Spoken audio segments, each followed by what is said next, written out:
මෙම සම්මුඛ පරීක්ෂණයට මුහුණ දෙනවා. ඒ සම්මුඛ පරීක්ෂණයෙන් සමත් වුණාන් පස්සේ සෑම කෙනෙක්ම ඉංග්‍රීසි පරීක්ෂණයකට යොමු කරනවා. ඒ ඉංග්‍රීසි පරීක්ෂණයෙන් සමත් වෙන සෑම කෙනෙක්ම පූර්ණ සෞඛ්‍ය පරීක්ෂණයක් සිදු කරනවා සිවිල් ගුවන් සේවා අධිකාරියත් ශ්‍රී ලංකන් ගුවන් සේවයේ අපේ වෛද්‍ය කණ්ඩායමත් ඒ පරීක්ෂණය සිදු කරනවා.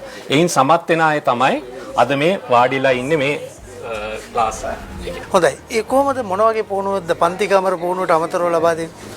පන්ති කාමර පුහුණුවට අමතරව අපි හදිසි අවස්ථාවකදී කටයුතු කළ යුතු ආකාරය පිළිබඳව අපේ ආකෘති පුහුණුවීම් සිදු කරනවා. ඒ සිද්ධ කරන්නේ අපි විශේෂයෙන් සකස් කරපු ස්ථානයක ඔවුන්ට ලබා දෙනවා හදිසි අවස්ථාවකදී පය එකකට සූදානම් වෙන විදිහ සහ එය අවස්ථාවේදී ක්‍රියා කළ යුතු ආකාරය සම්බන්ධ පූර්ණ පුහුණුවක් ලබා දෙනවා.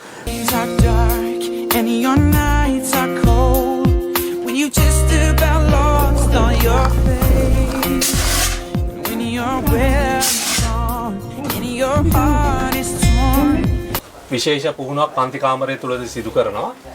දරු උපතක් උනත් සිදු කරන්න මේ ආධුනික ගුවන් සේවිකාවන් පුහුණු කරනවා.